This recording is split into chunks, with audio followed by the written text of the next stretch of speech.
Pernah kepikiran nggak soal inspeksi keselamatan kerja? Seringnya kita anggap ini cuma tugas rutin aja. Kewajiban yang ya gitu deh, agak ngebosenin. Tapi gimana kalau kita lihat ini sebagai sebuah misi? Misi proaktif buat saling jaga di tempat kerja. Oke, kita bedah bareng-bareng ya. Coba deh pikirin sejenak. Mungkin ada kabel yang udah mulai ngelupas, atau tumpukan barang yang kayaknya kurang stabil. Atau bisa jadi ada cara kerja yang tanpa sadar udah nggak aman lagi. Nah, pembahasan kita kali ini bakal ngasih cara pandang baru buat ngeliat dan nanganin bahaya-bahaya kayak gitu. Jadi, kenapa sih inspeksi ini penting banget? Ini tuh jauh lebih dari sekedar centang-centang box di kertas. Ini soal mengungkap resiko-resiko yang sering kali nggak kelihatan pas kita lagi sibuk kerja sehari-hari. Misi utamanya tuh ya ini, buat ngenalin peralatan yang udah mulai aus, ngeliat tindakan-tindakan yang beresiko, bahkan ngecek lagi perbaikan yang kemarin-kemarin itu udah beneran beres atau belum. Ini juga cara kita buat ngerti dampak dari setiap perubahan baru. Dan yang paling penting, ini nunjukin kalau manajemen emang beneran peduli sama keselamatan kita semua. Nah, ini dia kuncinya. Inspeksi itu bukan soal nyari-nyari kesalahan, tapi soal buka obrolan. Waktu inspektur turun langsung, mereka bisa ngobrol sama karyawan, dengerin masukan, dan ngebangun budaya di mana setiap orang ngerasa ikut tanggung jawab buat keselamatan bareng.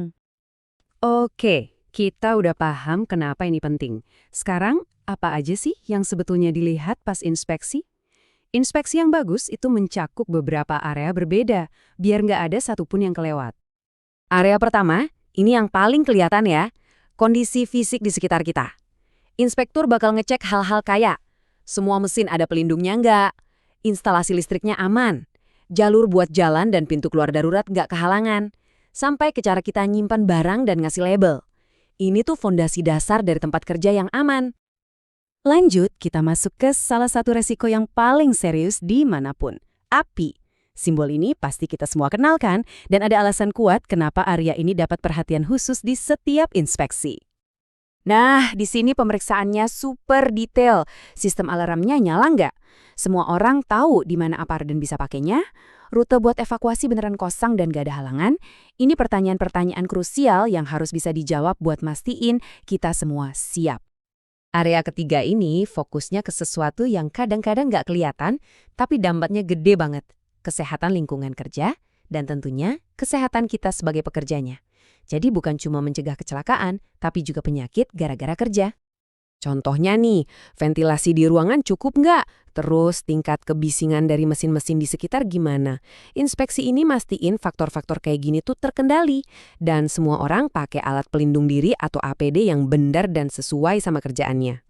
Oke, kita udah tahu kenapa dan apa aja yang dicek. Sekarang, gimana sih cara ngelakuin inspeksi yang efektif itu? Ternyata ada metodenya loh, ada proses yang jelas dan terstruktur buat ngejalanin misi keselamatan ini. Semuanya berawal dari perencanaan yang matang. Siapa yang terlibat, apa aja yang mau dilihat, kapan, dan standarnya gimana. Terus, tahap persiapan, di mana semua alat tempur kayak checklist dan form observasi disiapin.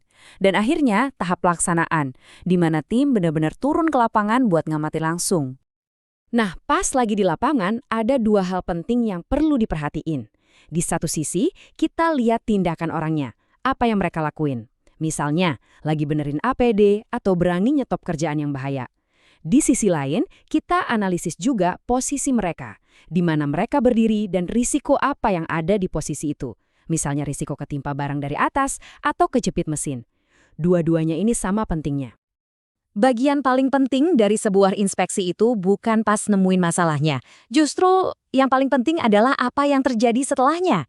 Yuk kita lihat gimana sebuah temuan bisa jadi awal dari perubahan yang positif. Wah, saya suka banget sama kalimat ini. Jadi, nemuin kondisi yang nggak aman itu bukan buat nyalahin siapa-siapa. Justru ini adalah sebuah kesempatan.